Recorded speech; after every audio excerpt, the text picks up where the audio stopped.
Who's ready to see Quinshon Judkins 2.0? Not whoever Ole Miss is playing, but we're going to get to on Saturday. And also, who's the wide receiver 2 right now for these Ole Miss Rebels? This is the Locked On Ole Miss podcast. You are Locked On Ole Miss, your daily podcast on the Ole Miss Rebels. Part of the Locked On Podcast Network, your team every day. Thanks for making the Locked On Ole Miss podcast your first listen every day. We're free and available wherever you get your podcast and on YouTube. We're part of the Locked On Podcast Network, your team every single day. Hi, I'm Stephen Willis, and this is the Locked On Ole Miss podcast. And I do want to let you know to download the Game Time app, create an account, and use code LOCKEDONCollege, all one word, for $20 off your first purchase. And also, the Rebels play the Mercer Bears Saturday at 1 o'clock Central. Now, Lane Kiffin is going to debut his team that could be very special to the world on Saturday. It starts there, and you can catch every play with the Rebels hometown broadcast on SiriusXM on Channel 81 or the SXM app with searching Ole Miss or Rebels. So you can check it out there. Now, Quinshon Judkins is going to make his debut against the Mercer Bears, and we're not expecting him to play a whole bunch. And if Quinshon Judkins is playing in the fourth quarter, probably something has gone wrong because they've been handling him with bubble wrap all during the fall camp. So if he's playing that late, that means something has gone wrong. But we will get to see what a new look Quinshon Judkins looks like. And if you look at the other day, he was interviewed in the Saturday Down South, I think this is, just says Quinshon Judkins calls himself the best running back in the country. Quinshon Judkins have high expectations for 2023 after exploding on the scene as a freshman. In 2022, Judkins collected 1,567 rushing yards on 274 attempts with 16 rushing touchdowns. That's 7th most in rushing yards and 10th most rushing TDs. Naturally, Judkins is looking to build off those impressive numbers.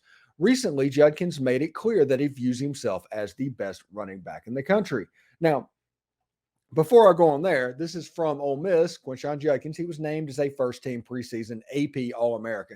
He's on nearly every AP team, which is listing 2 running backs, and he is always one of the 2. So him saying that he is the best running back in the country is not exactly breaking news.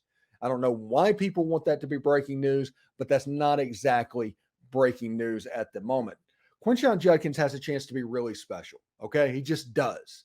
And I do not expect a season to where he rushes for 1,600 yards again. Now, he could. I don't know if he'll have to. And this is why I say that.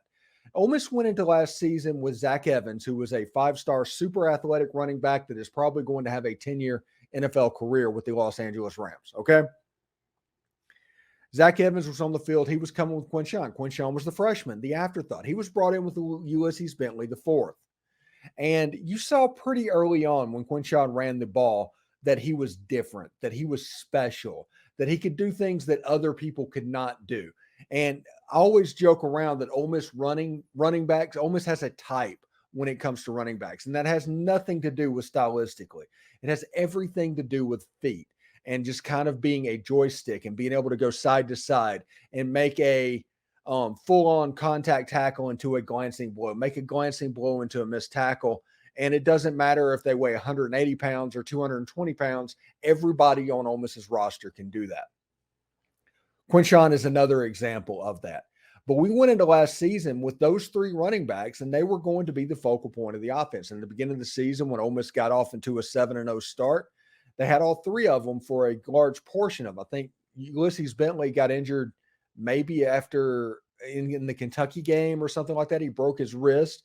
Zach Evans, after that, could not stay healthy. If Zach Evans would have played against Alabama and LSU, Ole Miss would have won those games. You cannot convince me otherwise of that. But once we got to the end of the season, okay, that Alabama game, once Zach Evans got hurt that game. Now, Zach Evans ran for 200 yards against Arkansas. Towards the end of the season, I will point it out as sabotage all day, every day. Arkansas runs that 3-2-6. Everybody had figured out how to deal with it. Ole Miss had 2 running backs rush for over 200 yards. And if honestly, they were 2 early holding penalties on passing plays for touchdowns that might have been the difference in that game. But I digress. Ole Miss's running attack going in towards the end of the season by Texas Tech, by Mississippi State, was basically all Quinshon Judkins. We talked yesterday about how the middle of the field was a problem, and it wasn't just a problem with Jackson Dart. It was a problem with receivers and how they were attacking that area of the field. Malik Heath played well, but he was kind of the one guy that linebackers had to worry about. So by the end of the year, linebackers could just tee off on Quinshon Judkins. Mississippi State had like 15 or 16 tackles for loss. Texas Tech lived in the backfield. We couldn't get a fourth down to save our lives, even though we kept trying over and over and over again. So that happened towards the end of last season. So how did Lane Kiffin combat that? How did Lane Kiffin make it a way where Quinshon Judkins would be fresh? And that is, he recruited another super freshman running back who is a top 100 player in Kedrick Riscano, somebody that has the chance to be really good. It has a chance to be this year's Quinshon, but he doesn't have that kind of pressure because he also got a transfer in Jam Griffin from Oregon State. He is somebody that is going to come in and have the talent of a Maurice Jones-Drew style running back. He's low to the ground. He's kind of been described as a bowling ball, but he's a change of pace running back. Then you have Ulysses Bentley IV. If he can stay healthy again, he's fine. Then you have Kedrick Riscano. Instead of 3 deep, they're 4 deep this year with running backs that are really good football players. And it all starts this game because we've heard also how they intend to use the running backs. We've seen 3 or 4 clips this fall of Quinshon Judkins running wheel routes and being involved in the passing game. Will they call that during the game? I do not know, but that is there. And why this is important, okay? At the end of last season, let's just go the Egg Bowl, just for argument's sake. Just kind of hit the microphone there. Let's just go to the Egg Bowl for argument's sake. And looking at what the middle of the field was, where you had Casey Kelly at tight end. We put his zones up yesterday. If you want to go back and look about middle of the field passing, it's on yesterday's show. Tight end, Casey Kelly. Wide receiver, Jordan Watkins, who has been an outside wide receiver that did his best at slot receiver.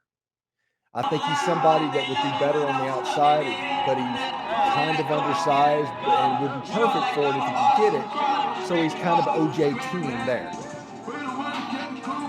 If you look at that, and no running back pass game in there, Jackson Dart kind of had to force it to receivers that weren't getting much separation. If you look at the numbers of the other receivers, they did not have great ones. The one that really showed out, the best receiver that Ole Miss had last year was Malik Heath. And that was the end of the year. So linebackers didn't have to worry at all. That affected Jackson Dart. That affected Quinshon Judkins. Everybody towards the end of the year was affected by the fact that these weapons around the system kind of was injured and they just got beaten down, and then all the sabotage happened with Auburn. That just kind of happened. So this year, you bring in Ayden Williams, who is a middle of the field monster. You bring in Trey Harris and Zakhari Franklin. Franklin's not playing yet, but Harris is. He's a middle of the field monster. If you're looking at slot type wide receivers, they're trying to figure out a way to make that work. I think Dayton Wade has a good shot there. I think Caden Lee has a good shot there. Another thing they're going to do to affect the linebackers is the running backs in the pass game. Outside linebackers are always going to have to worry about where Quinshon is. They're going to have to worry about where Quinshon is and what he's doing on every single play. And we can use that to our advantage. As the University of Mississippi playing quarterback, it should be easier for Jackson Dart to be the guy because linebackers are going to have to move laterally. They're going to have to move back. They're going to have to do stuff they didn't have to do at the end of last year. And they're not going to be able to tee off on inside zone run plays, which will make the offense more effective and look a little bit like it did earlier in the season. So that in the pass game is one thing that everybody should watch for. The second thing that people should watch for is who is going to line up and be the wide receiver 2 in the system for Ole Miss football. Who is going to be the guy that is the guy on the outside across from Trey Harris, next to Caden Prieskorn, maybe next to a Dayton Wade or a Caden Lee? Who is going to be the guy that turns into a playmaker week 1 that kind of starts building a reputation? Now, we all talk about how good Zakhari Franklin has been and what he brings to the table for Ole Miss football. But him not being at practice is an opportunity for people behind him. Bralon Brown, Ayden Williams, even Jordan Watkins, if he is moving out there. This is a opportunity for those receivers to essentially, for lack of a better term, Wally Pip him. And if Jackson Dart can build a repertoire with that number 2 wide receiver, you have somebody that could be a playmaker in the near future. So watch the wide receiver 2 position. Watch Quinshon Judkins, the new and improved Quinshon Judkins as well. All right, when we come back, we are going to talk a little bit about this new clock rule, because this is something everybody needs to watch this weekend. It's going to mean less football. It's going to mean roughly the same game time, but we should see how it works out whenever there's a much larger sample size indeed. But I do want to let you know right now, this show is brought to you by the Game Time ticketing app. And back in 2014, when game day was around, Katy Perry and all that stuff, I wanted to go to that football game, and I decided the week of it. And I did end up going. I ended up dropping a ton of money for it, but I did end up going. And my thought is, buying tickets to your favorite event should not be this stressful. You know, Game Time is the fast and easy way to buy tickets for all sports, music, comedy, and theater near you. They got flash deals and last minute ticket ideas, easy to find and buy tickets for every kind of event in your area. And you can even see exactly what the seats you're trying to buy look like. They've got lowest price guarantees, event cancellation protection, job loss protection. All of that stuff is fantastic. So snag the tickets without the stress at the Game Time app. Download the Game Time app, create an account, and use the code LOCKEDONCollege for $20 off your first purchase. That is terms apply. Again, create an account, redeem code LOCKEDONCollege. That's all one word for $20 off. Download Game Time today. Last minute tickets, lowest price, guaranteed. College football season is here, and Locked On is kicking off your coverage with Locked On College Football Kickoff live. Each Friday, Locked On will go live from 11 a.m. to 1 p.m. Eastern on every Locked On College YouTube channel. That's 10 to 12 in the morning, Friday mornings. Locked On College Kickoff will happen. College Football Kickoff Live will cover playoff implications, the conference rivalry games, and go in depth like only Locked On can, including insight and analysis from our stable of Locked On College hosts, covering their team every day, every single day.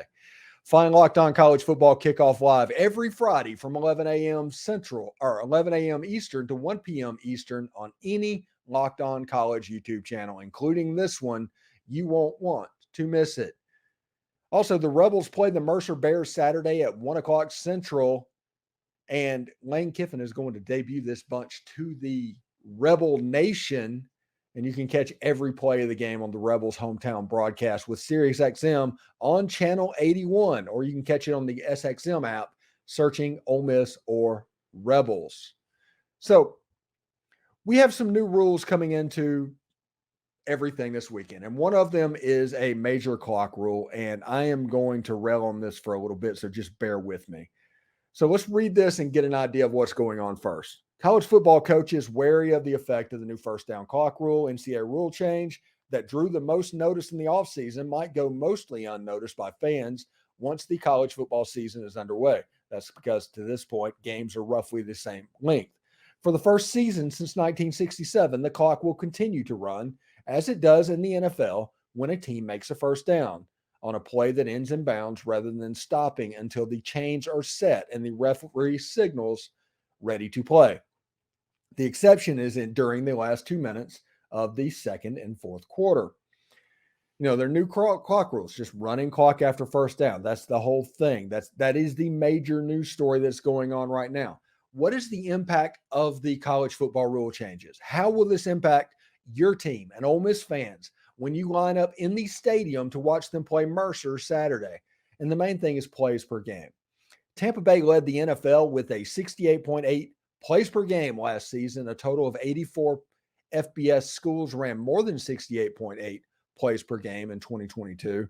3 schools, Texas Tech, Buffalo, and Oklahoma, averaged at least 80 plays per game. Part of the justification for the new rule changes was the lessening exposure for players. How will up-tempo offenses adjust to the new rules? Now, my thought is player safety, that's out the window. You would not have USC joining the Big Ten and playing Rutgers in a conference game if player safety was a concern to you.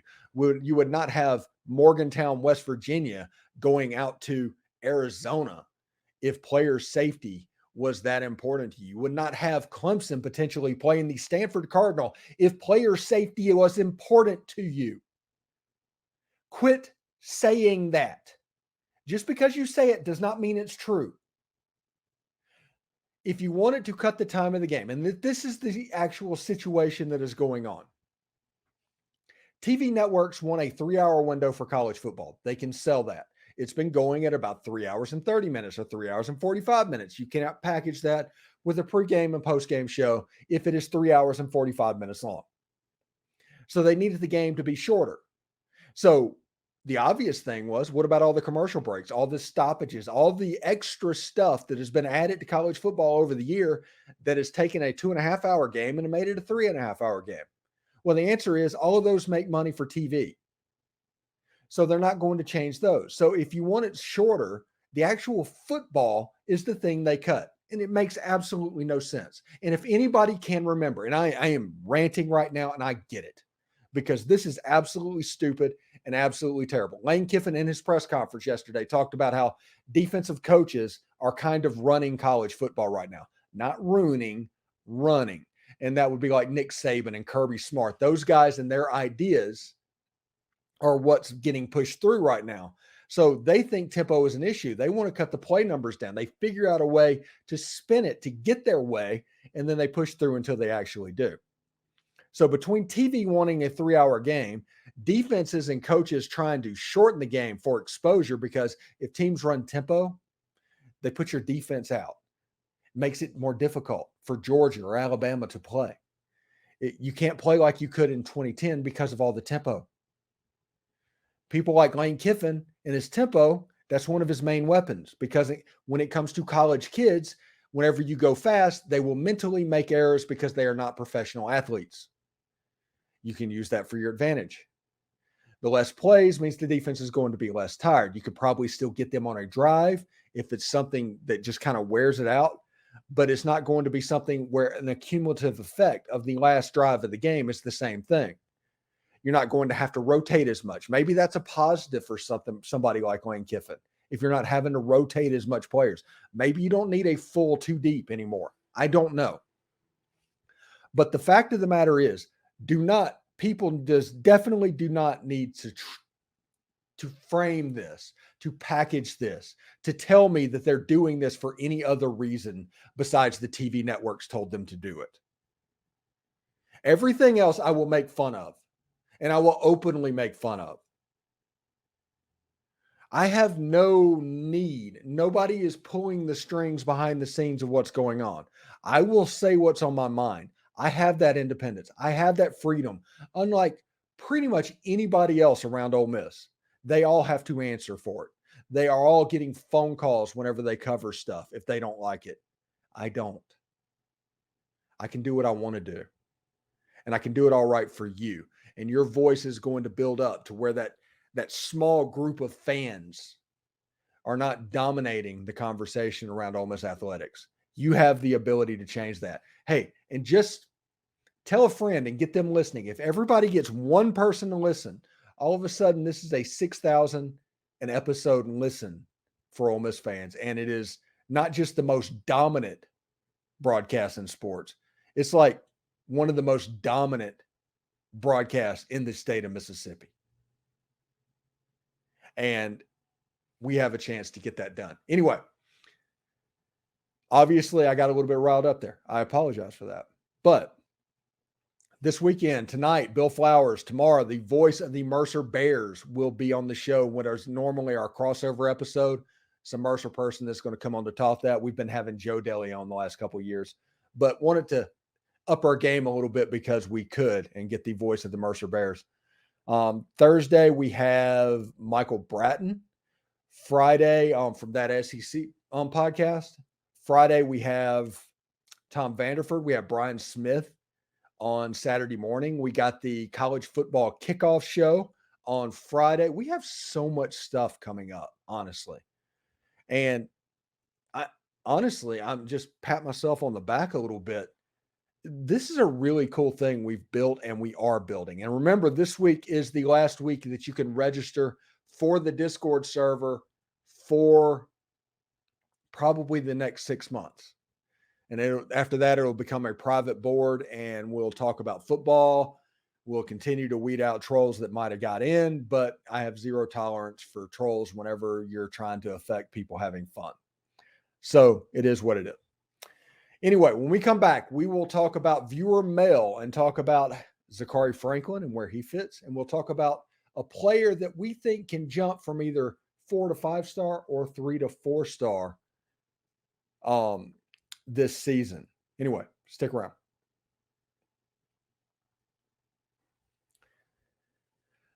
The Rebels play the Mercer Bears Saturday at 1 Central, and Lane Kiffin can debut his football Rebels to the fan base. You can catch every play of the Rebels hometown broadcast with SiriusXM on Channel 81 or the SSM app. Search Rebels or Ole Miss. We are on there as well. You can catch the Locked On Ole Miss podcast there as well.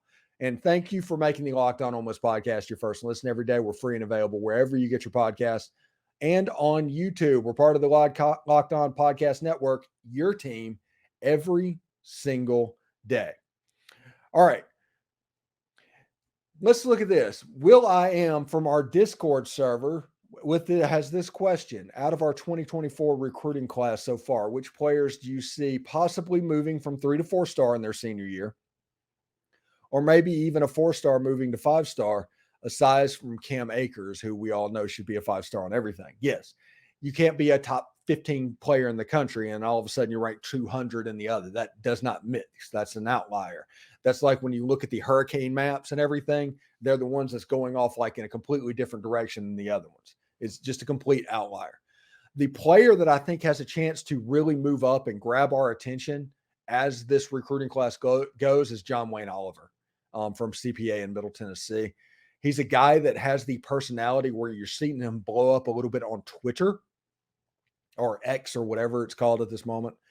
And you have a chance to see him grow as a player because he's been a good football player for a while, but he's got that personality that is getting attention. And that is going to lead to him getting more attention. Eventually the right eyeballs are going to get on him and he'll probably end up getting his 4th star, I think, during this season. Really, really good football player. Another player that I think has a chance to move up is SanFrisco Magee, the wide receiver out of Macomb. Fun story. I think it was 1992. It was my sophomore year in high school. We played Macomb High School in the playoffs. And I don't know if it was that game or the next year when we played South Pike, but it was on 55 South and we were coming back. And we literally had to stop on the interstate because there was a tornado like 500 feet behind us, and there was a tornado like 500 feet in front of us. Literally, it was one of the most bizarre things that I've ever seen. But that is my memory when I think of Macomb. So when I think of South Pike and Macomb and SanFrisco Magee, I think that is the memory that gets recalled whenever I see somebody from that area, and especially football from that area as well. Now, SanFrisco Magee, you've seen him make plays early in this season. I've seen a couple of like 75-yard touchdowns, and you can see where this kid is just absolutely blowing up. He's got obviously the athleticism to do it. He's returning kicks. He's obviously the alpha on that team. He's got really strong hands, makes good catches in the end zone, can play physical. And I just don't see any way that he doesn't look like a 3-star when he plays. I always talk all the time that anybody can walk in and see what a 5-star looks like. They can make those evaluations. Anybody can do it. And high 4-star players, anybody can see that. It's just when it's a lower 3-star player and all that, and the evaluation tries to come out with what you're doing. SanFrisco Magee, everybody can notice what's going on with him. So those are the 2 players that I would watch as well.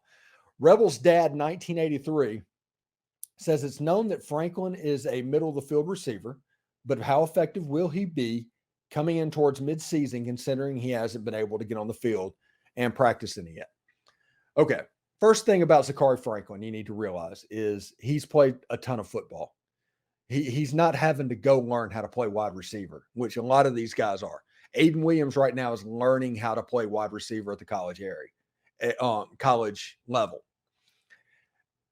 Zakhari Franklin doesn't have to do that. He's getting mental reps, learning the playbook. So he just hasn't, I think he's even probably participated in walkthroughs from time to time, but he has not practiced and done the full speed reps. I think he's going to be fine to pick it up. He's a player that Ole Miss doesn't need against Mercer. That's Ole Miss doesn't need against Tulane. That Ole Miss doesn't need against Georgia Tech, but they need him against Alabama. So that is the benchmark. So this is where I think the fan base should be with Zakhari Franklin moving forward. I think Zakhari Franklin, if he needs to probably play some against Georgia Tech, he needs to be practicing against Tulane. These are the benchmarks. Practice Tulane, play a little bit Georgia Tech if he can, and be in a position to really contribute against Alabama. If he doesn't, it's kind of a minus because Zakhari Franklin was brought in for these games. Alabama and LSU back to back. He needs to be on the field doing his things at that point. But I think everybody should look at it. I think if he practices next week, that should be the benchmark. Not necessarily play, just kind of get on the field. Actually get on the field to practice and in the game against Georgia Tech and kind of be in the rotation against Alabama and LSU. That's what I expect to happen. And I think that is something that Ole Miss football honestly needs to happen with those two programs coming into town. LSU has problems in the secondary. Somebody like Zakhari Franklin can affect the secondary very much. Anyway, thank you for making the Locked On Ole Miss podcast your first listen every day. We're free and available wherever you get your podcast, including YouTube. We're part of the Locked On Podcast Network, your team every single day. This has been a What to Watch For episode. Tomorrow, we've got the voice of the Mercer Bears. We're going to have a kind of a crossover episode.